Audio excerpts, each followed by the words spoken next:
નમસ્કાર વિદ્યાર્થી મિત્રો, આજે આપણે સામાજિક વિજ્ઞાન ધોરણ 10માં પ્રકરણ 1 ભારતનો વારસો તેના વિશે માહિતી મેળવીશું. અને આ પ્રકરણમાંથી બોર્ડની પરીક્ષામાં 3 માર્ક્સનું પૂછાય છે.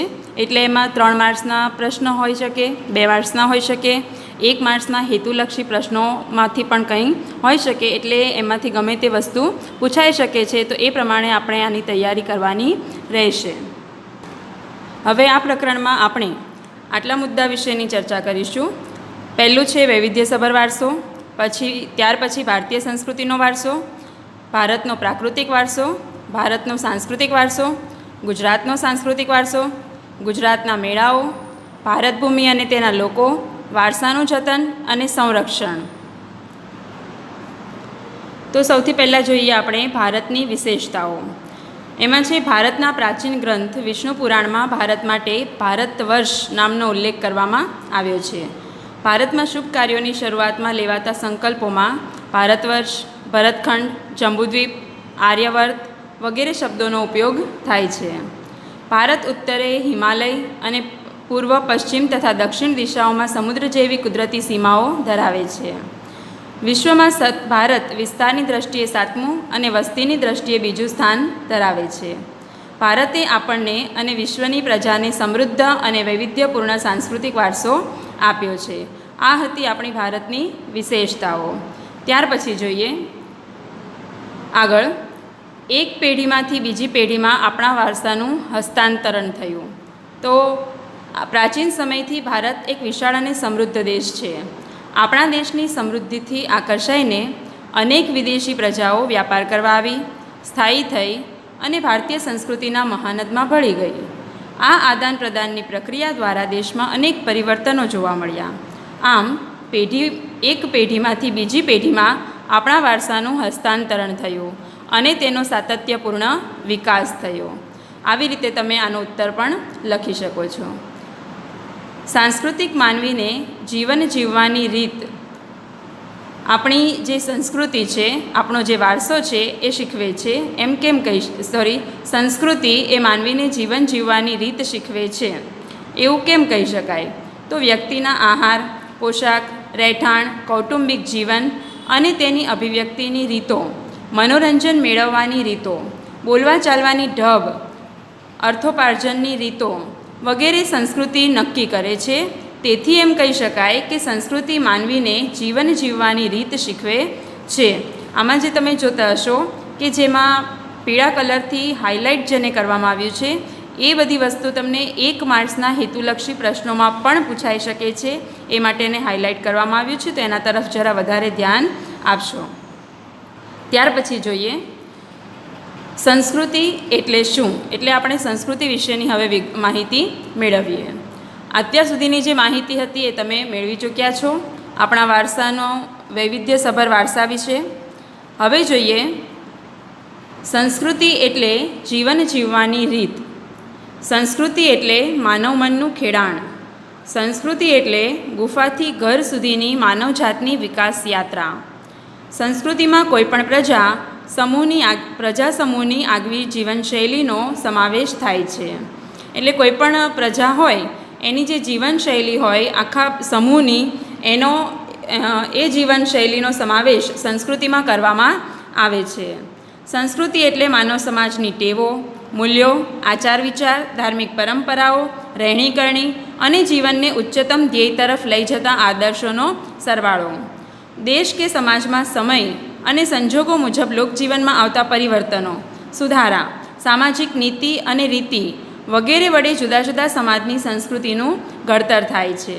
એટલે આપણા દેશ અને સમાજમાં જેમ જેમ સમય અને સંજોગ બદલાય તે મુજબ લોકજીવનમાં જે પરિવર્તનો આવે, સુધારા આવે, એમાં જે પણ કંઈ નીતિ કે રીતિ બદલાય એ મુજબ આપણી સમાજની સંસ્કૃતિનું ઘડતર થતું હોય છે.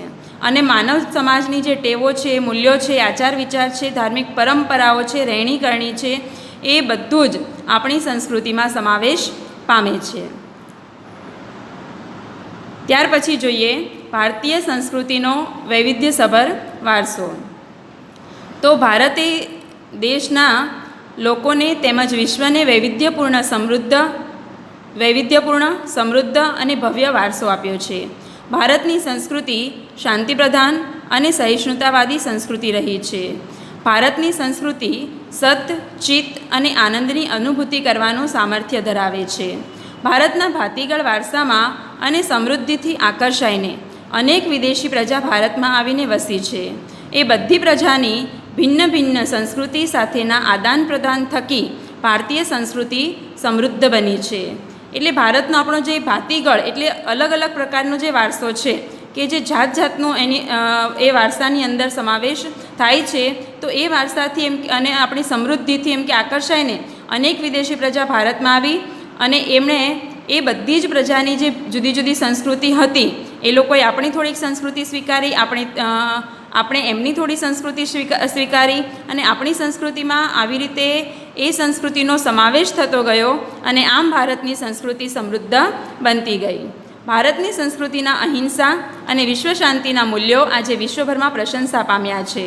એટલે આપણી આ સંસ્કૃતિની આ બે જે મહત્ત્વની વસ્તુ છે કે અહિંસા અને વિશ્વ શાંતિ, આ બે મૂલ્યો છે, એ મૂલ્યો સમગ્ર વિશ્વમાં પ્રશંસાને યોગ્ય બની ચૂક્યા છે અને જગતના દેશોએ એ મૂલ્યોનો સ્વીકાર પણ કર્યો છે. અને આવી રીતે આ જુદા જુદા સવાલથી તમને આ પ્રશ્ન પૂછાઈ શકે છે.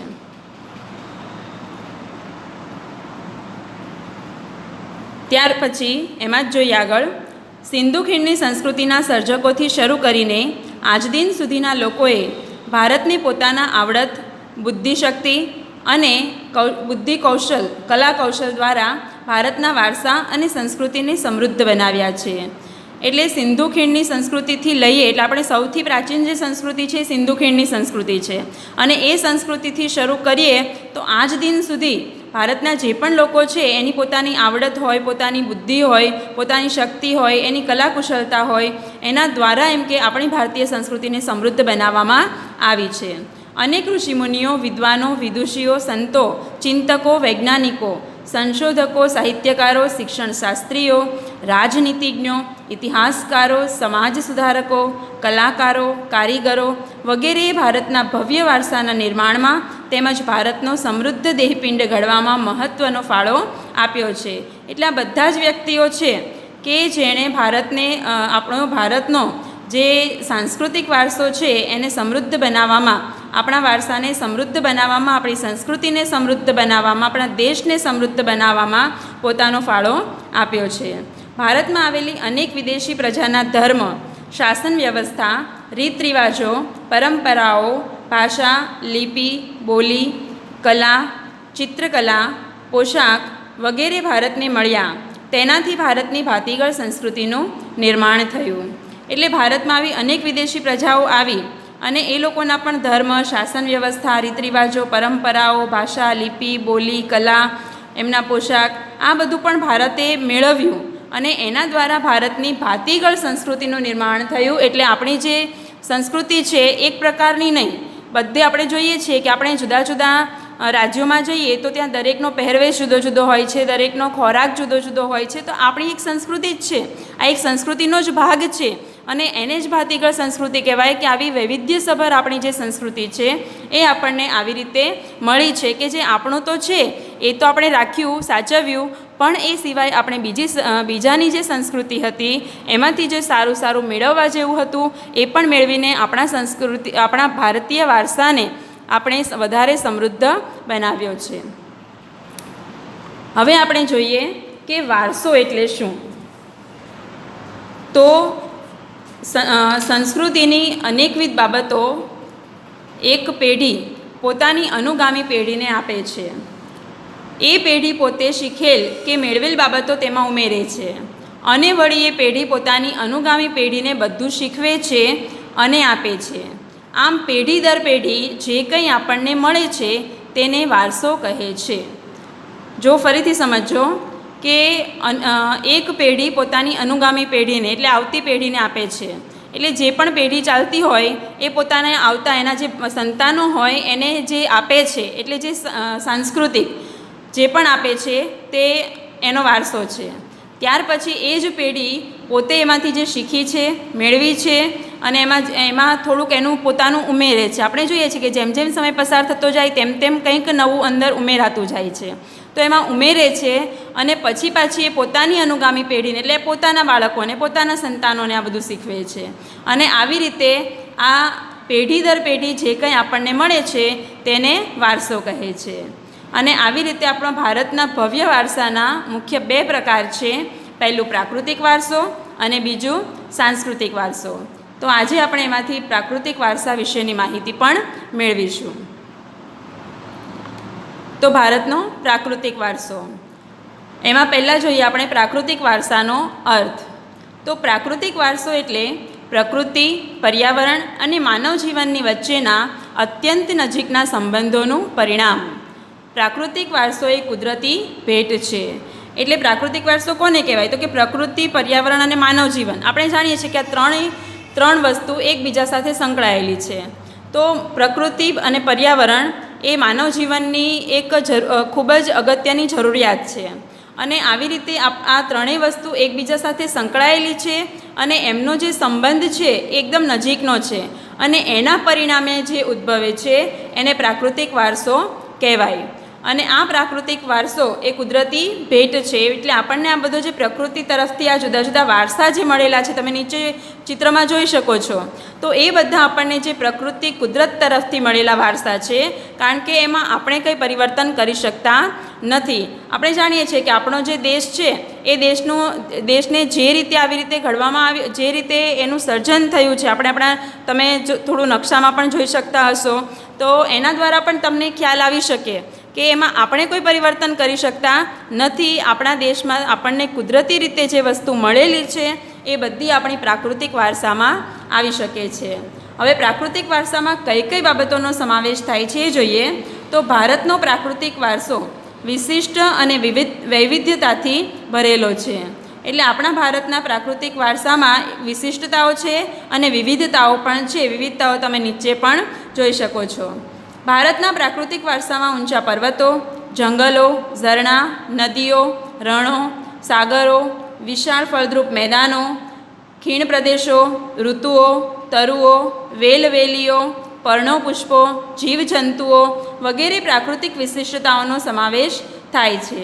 એટલે આપણા પ્રાકૃતિક વારસાની અંદર આ બધી વસ્તુનો સમાવેશ કરવામાં આવે છે. પર્વતો છે, જંગલો છે, ઝરણા છે. આપણે જાણીએ છીએ કે આ બધામાં આપણે પરિવર્તન નથી લાવી શકતા. એ જે આપણને કુદરત તરફથી મળ્યું છે એ આપણે સ્વીકારવાનું છે.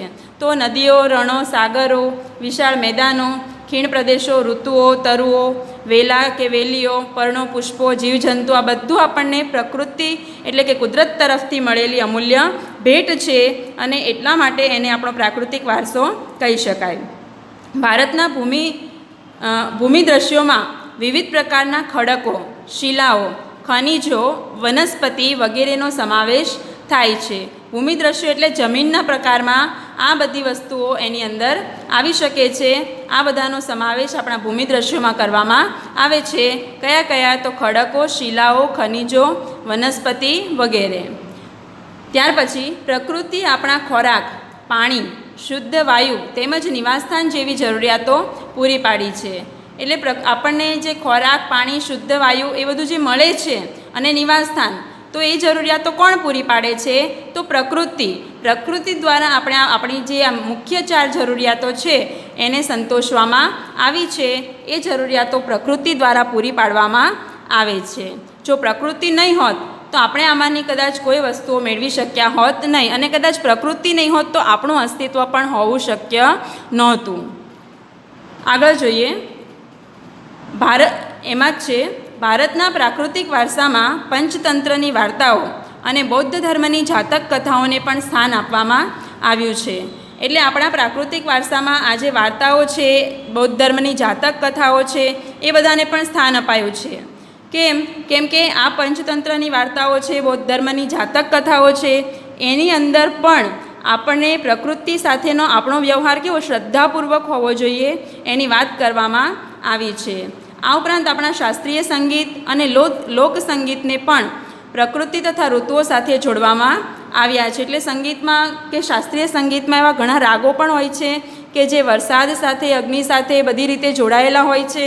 તો તો એવી રીતે આપણું જે સંગીત છે એ પણ પ્રકૃતિ અને ઋતુઓ સાથે જોડાયેલું છે. આપણા ગીતો, કાવ્યો, તહેવારો, ચિત્રો વગેરેની વિષયવસ્તુ તરીકે મુખ્યત્વે પ્રકૃતિ અને ઋતુઓ રહેલી છે. આપણે જોઈએ છીએ કે ઘણું બધું આ વસ્તુઓ છે કે આપણા ગીતો હોય, કાવ્યો હોય, તેમજ તહેવારો પણ ઘણા પ્રકૃતિ સાથે સંકળાયેલા છે. ચિત્રો પણ આપણે જોઈએ છીએ કે પ્રકૃતિના ચિત્રો આપણે જોઈ શકીએ છીએ. તો એવી રીતે આ બધી જે વસ્તુ છે એ પણ આપણને પ્રકૃતિ સાથે જોડી રાખે છે. આપણી આયુર્વેદિક, યુનાની અને નિસર્ગોપચાર જેવી ચિકિત્સા પદ્ધતિઓ સંપૂર્ણપણે પ્રકૃતિ પર આધારિત છે. તો આ બધી જે પદ્ધતિઓ છે, તો આયુર્વેદિક છે, યુનાની પદ્ધતિ છે, પછી નેચરોપથી છે એટલે નિસર્ગોપચાર, તો આ બધી પદ્ધતિઓ કેવી ચિકિત્સા પદ્ધતિ કે જે સારવાર પદ્ધતિઓ છે એ સંપૂર્ણપણે પ્રકૃતિ પર આધાર રાખે છે. એટલે પ્રકૃતિના તત્વોનો જ ઉપયોગ કરવામાં આવે છે અને એના ઉપયોગ દ્વારા જ આપણી ચિકિત્સા કરવામાં આવે છે, આપણી સારવાર કરવામાં આવે છે. હવે આ જે પ્રાકૃતિક વારસામાં એના જે પ્રકારો છે એમાં સૌથી પહેલો પ્રકાર છે ભારતના ભૂમિદ્રશ્યો એટલે લેન્ડસ્કેપ્સ. તો એમાં પહેલું છે આપણે જોઈએ કે ભૂમિ આકારો દ્વારા અનેક ભૂમિદ્રશ્યોનું સર્જન થાય છે. દાખલા તરીકે હિમાલય પર્વત એ ભૂમિ આકાર છે. આપણે જોઈએ છીએ કે ભૂમિના જેમ જેમ આકાર ફરે એવી રીતે આવા જુદા જુદા ભૂમિદ્રશ્યો સર્જાતા હોય છે. આ હિમાલય પર્વત એનું એક ઉદાહરણ છે. હિમાલયમાં અનેક પ્રકારની વનસ્પતિ, ખનિજો, અવનવા પશુ પક્ષીઓ અને શિખરો બરફથી છવાયેલા રહે છે. એટલે હિમાલયમાં આપણે આ બધી જ વસ્તુઓ એની અંદર જોઈ શકાય છે કે વનસ્પતિ પણ હોય છે, ખનિજો પણ હોય છે, જાત જાતના પશુ પક્ષીઓ પણ ત્યાં નિવાસ કરે છે અને બરફથી છવાયેલા શિખરો પણ આપણે હિમાલયમાં જોઈ શકીએ છીએ. એટલે ભારતના આવી રીતે આ ભૂમિદ્રશ્યો કે આ જુદા જુદા પ્રકારના ભૂમિદ્રશ્યો હોય છે. હિમાલયમાંથી નીકળતી નદીઓ બારે માસ ભરપૂર પાણીથી સમૃદ્ધ રહે છે. એટલે હિમાલયમાંથી જે નદી પસાર થાય છે એ બારે માસ પાણીથી સમૃદ્ધ રહે છે. તમે ગયા વર્ષે 9મા ધોરણમાં અભ્યાસ કરી ચૂક્યા હશો કે જેવી રીતે આવી રીતે હિમાલયનો જે બરફ ઓગળે છે તો હિમાલયમાંથી જે નીકળતી નદીઓ છે એ બધી નદીઓ એને કારણે આ બરફને કારણે જ હંમેશા બારે માસ પાણીથી ભરપૂર રહેતી હોય છે અને એની સાથે સંકળાયેલા જે શહેરો કે ગામડાઓ છે એ પણ એની સમૃદ્ધિનું જ પરિણામ છે. ત્યાર પછી હિમાલયમાં તરાઈના જંગલો આવેલા છે. એટલે આ બધા તરાઈના જંગલો આવી રીતે હિમાલયમાં તરાઈના જંગલો પણ આવેલા છે.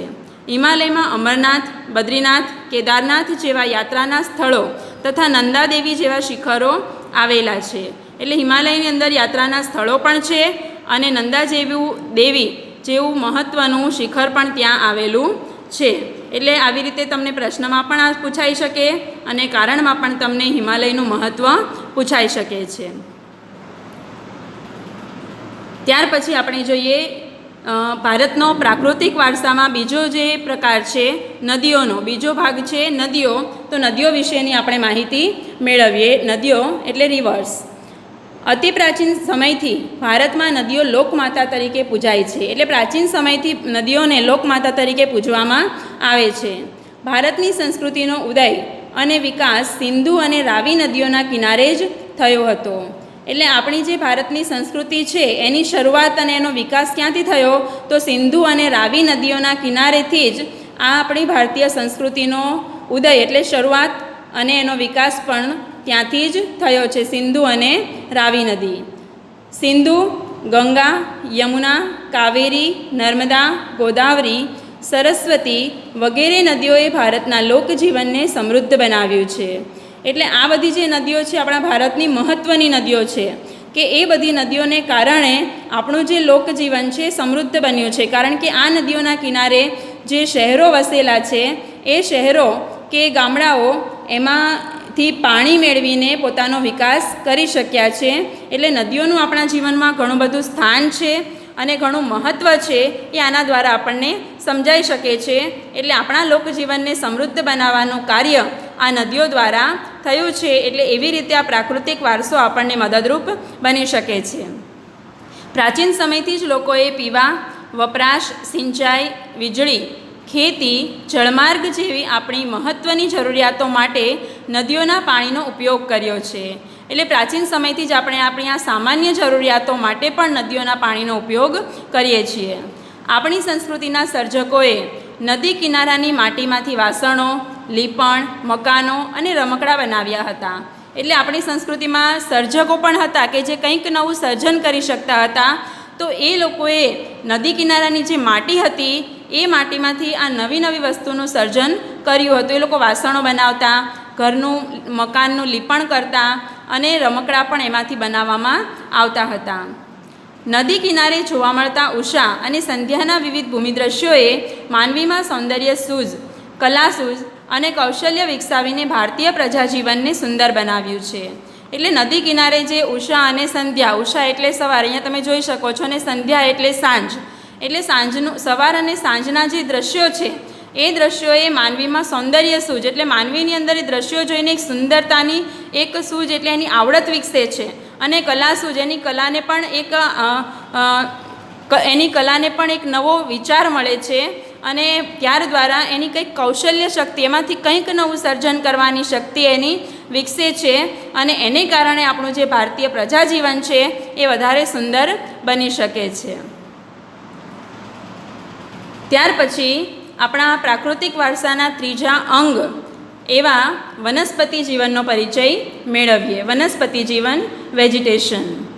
તો અતિ પ્રાચીન યુગથી ભારતની પ્રજા પ્રકૃતિ પ્રેમી અને પર્યાવરણ પ્રેમી રહી છે. તે વૃક્ષો, છોડવાઓ અને પુષ્પો પ્રત્યે ખૂબ આદર ધરાવે છે.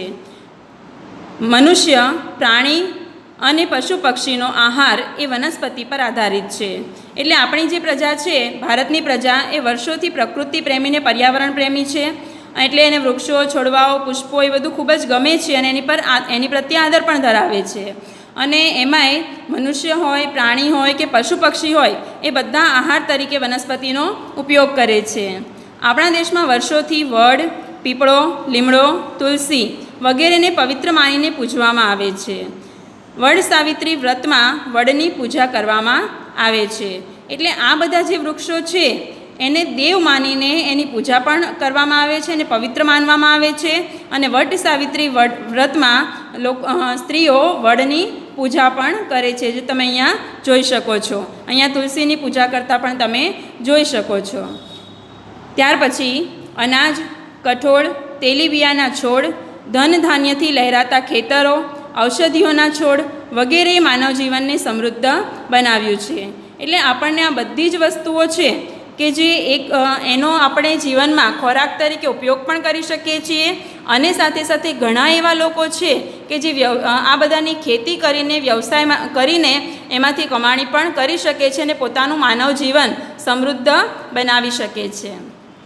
આમળા, બહેડા, કુંવારપાઠું, અરડુસી, લીમડો વગેરે ઔષધિઓએ માનવ જીવનને નિરોગી અને સમૃદ્ધ બનાવ્યું છે. આગળ આપણે જોઈ ગયા કે નેચરોપેથી, આયુર્વેદિક, યુનાની જેવી ચિકિત્સા પદ્ધતિ પણ પ્રકૃતિ પર આધારિત છે. તો એમાં ખાસ કરીને આ બધી જે ઔષધિઓ છે, વનસ્પતિઓ છે, એનો ઉપયોગ કરવામાં આવે છે. આમળા, બહેડા, કુંવારપાઠું, અરડુસી, લીમડો આ બધાનો પણ ઉપયોગ એની અંદર કરવામાં આવે છે અને એના દ્વારા માનવ જીવનને નિરોગી બનાવવાનો પ્રયાસ કરવામાં આવે છે. ત્યારબાદ મોગરો, ગુલાબ, કમળ, ડમરો, સૂરજમુખી, નિશિગંધા, જુઈ વગેરે જેવા પુષ્પોએ માનવ જીવનને સુંદર અને સુવાસિત બનાવ્યું છે. આપણે જોઈએ છીએ કે આ બધા જાત જાતના ફૂલો એ કેવા હોય, એકદમ સુંદર હોય. તમે અહીંયા જોઈ શકો છો, એકદમ સુંદર હોય અને એટલે આપણને આકર્ષે અને સાથે સાથે એની જે સુવાસ છે એ પણ આપણને માણવી ગમે. અને એને કારણે આપણું જે માનવ જીવન છે એ આ બધા ફૂલોને કારણે સુંદર પણ બને છે અને સુગંધિત પણ બને છે કે એની જે અસર છે, એની જે શીખ છે એ પણ આપણે આપણા માનવ જીવનમાં ઉમેરી શકીએ છીએ અને આ ફૂલોનો પણ આપણે જુદી જુદી રીતે ઉપયોગ કરી શકીએ છીએ. ત્યાર પછી આપણા પ્રાકૃતિક વારસાના ચોથા અંગ તરીકે જોઈએ વન્ય જીવન, એટલે કે વાઇલ્ડ લાઈફ. સદીઓથી ભારતની પ્રજા પ્રાણી પ્રેમી છે. હાથી, ગેંડો, ચિત્તો, વાઘ, વરુ, રીંછ, સિંહ, હરણ, સાબર, રોઝ, શિયાળ, સસલા, અજગર, સાપ, નાગ, નોળિયા, ઘો, શાહુડી જેવા અનેક જીવો જોવા મળે છે. એટલે આપણા દેશમાં બધા પ્રકારના જે જીવો છે, નાનાથી લઈને મોટા બધા જ જીવો આપણા દેશની અંદર જોવા મળે છે. અને એવું પણ નથી કે આપણને બધા પ્રત્યે કોઈ નફરત હોય કે કંઈ પણ નહીં ગમતું હોય. આપણી ભારતની પ્રજા સદીઓથી પ્રાણી પ્રેમી રહી છે. ઘણા બધા પ્રાણીઓને પાળવાનો વ્યવસાય પણ કરતા હોય છે. વિશ્વમાં એશિયાઈ સિંહો માત્ર ગુજરાતના ગીરના જંગલમાં જ જોવા મળે છે. એટલે એશિયાઈ સિંહો જે છે એ આખા વિશ્વમાં માત્ર ગુજરાતના ગીર જંગલમાં જોવા મળે છે. એ પણ આપણો પ્રાકૃતિક એક વારસો ગણાવી શકાય. લોકોએ વાઘ, મોર, મગર, ગરુડ વગેરે વન્યજીવોને દેવદેવીઓના વાહન તરીકે સ્થાન આપ્યું છે. એટલે આવા જે પ્રાણીઓ છે કે પક્ષીઓ છે એને પણ આપણા દેવદેવીઓના વાહન તરીકે, એટલે એને પણ પવિત્ર માનીને દેવદેવીઓના વાહન તરીકે સ્થાન આપવામાં આવ્યું છે. એટલે આપણી ધાર્મિક માન્યતાઓમાં પણ આપણા વન્યજીવનને સ્થાયી કરવામાં આવ્યું છે. ભારતના બંધારણે આપણી રાષ્ટ્રમુદ્રામાં 4 સિંહો, ઘોડો અને બળદની આકૃતિને સ્થાન આપીને વન્યજીવોનું ગૌરવ કર્યું છે. એટલે આપણી જે રાષ્ટ્રમુદ્રા છે એમાં પણ આ પ્રાણીઓને, એટલે કે સિંહ, ઘોડો, બળદની આકૃતિઓને સ્થાન આપીને વન્યજીવનું ગૌરવ કરવામાં આવ્યું છે. તમે જોયું હશે કે આવી રીતે અહીંયા 4 સિંહ છે, પછી અહીંયા નીચે બધા પ્રાણીઓની આકૃતિઓ મૂકવામાં આવી છે. વન્યજીવોની રક્ષા માટે અભયારણ્યો બનાવી તેમના જીવનની સુરક્ષા માટે કાયદા પણ ઘડેલ છે. એટલે એ લોકોની રક્ષાનું કાર્ય પણ આપણું છે. અને એટલા માટે એમની સુરક્ષા માટે અભયારણ્યો પણ બનાવવામાં આવ્યા છે અને એમના સુરક્ષા માટે કેટલાક કાયદાઓ પણ ઘડવામાં આવ્યા છે. કારણ કે એની સુરક્ષા કરીશું તો આપણા પ્રાકૃતિક વારસાને પણ આપણે જાળવી શકીશું. એટલા માટે એ બધાની સુરક્ષા કરવાનું અને સુરક્ષા કરવા માટે અભયારણ્યો અને કાયદા પણ ઘડવામાં આવ્યા છે. આ બધા આપણા વન્યજીવનના થોડાક પ્રાણીઓ છે કે જે આપણા જીવન માટે ખૂબ જ જરૂરી છે. કારણ કે બધા પ્રાણીઓ એકબીજા સાથે સંકળાયેલા હોય છે. કોઈ એક પ્રાણીનો ખોરાક બીજું પ્રાણી હોય, બીજાનું ત્રીજું હોય, એવી રીતે એકબીજા સાથે બધા સંકળાયેલા છે. અને આવી રીતે જ આખું આપણું જે ચક્ર છે એ ચક્ર ચાલ્યા કરે છે. તમે અહીંયા જોઈ શકો છો કે આપણી આ જે 4 સિંહોવાળી આકૃતિ છે એમાં નીચે તમને આ 2 ચિત્ર પણ દેખાય છે કે જેમાં આપણે આગળ જોયું તેમ ઘોડો, હાથી, બળદ એ 3ની આકૃતિ નીચે મૂકીને અને 4 સિંહની આકૃતિ ઉપર મૂકીને આવી રીતે એ લોકોને પણ આપણા આ રાષ્ટ્રમુદ્રામાં સ્થાન આપવામાં આવ્યું છે. હવે બીજા ભાગ વિશે આપણે માહિતી પછી મેળવીશું. તો સાંસ્કૃતિક વારસા વિશેની માહિતી નેક્સ્ટ વિડીયોમાં આપણે જોઈશું. તો અત્યારે સુધી તમે જે શીખી ગયા એમાંથી થોડુંક સ્વાધ્યાયનું કાર્ય છે કે જેમાં તમે ભારતનો વારસો એમાં ભાગ 1 જોયો તમે કે જેમાં વૈવિધ્યસભર વારસો, ભારતનું સ્થાન, તો એ બધા અને સંસ્કૃતિ વિશેની માહિતી, તો એ બધા વિશે થોડુંક સ્વાધ્યાય છે, ખાલી જગ્યા અને થોડાક પ્રશ્નો છે જે તમારે લખવાના રહેશે. એ તમને પ્રશ્ન અને ઉત્તરની રીતે જ મેં તમને આગળ પણ એવી જ રીતે એક્સપ્લેન કરેલું છે કે જે મુદ્દા વાઇઝ જ મૂકેલું છે કે જેથી તમે પ્રશ્નોના ઉત્તર તરીકે પણ એનો ઉપયોગ તમે કરી શકો છો. ત્યાર પછી ભાગ 2માંનો પણ સ્વાધ્યાય કાર્ય છે. એમાં પણ ખાલી જગ્યા છે, વિકલ્પો છે કે જેમાં તમે એક શબ્દમાં એના જવાબો આપી શકો છો અને થોડાક ટૂંકમાં ઉત્તરો પણ એની અંદર આપેલા છે કે એને પણ બને ત્યાં સુધી મોઢે કરીને નોટબુકમાં લખવાનો પ્રયાસ કરશો. તમારી જે નોટબુક છે એ તમારે એક જ નોટમાં 3 પાર્ટ પાડીને ઇતિહાસ, નાગરિક અને ભૂગોળ એવી રીતે 3 ભાગ પાડીને એમાં જ એના પ્રશ્નોનો ઉત્તર પાઠ વાઇઝ તમારે લખવાના રહેશે. જે પણ સ્વાધ્યાય કાર્ય તમને અહીંથી આપવામાં આવે એ તમે તમારી નોટબુકમાં મોઢે કરીને કરતા રહેશો તો તમને અભ્યાસમાં સરળતા રહેશે. ધન્યવાદ.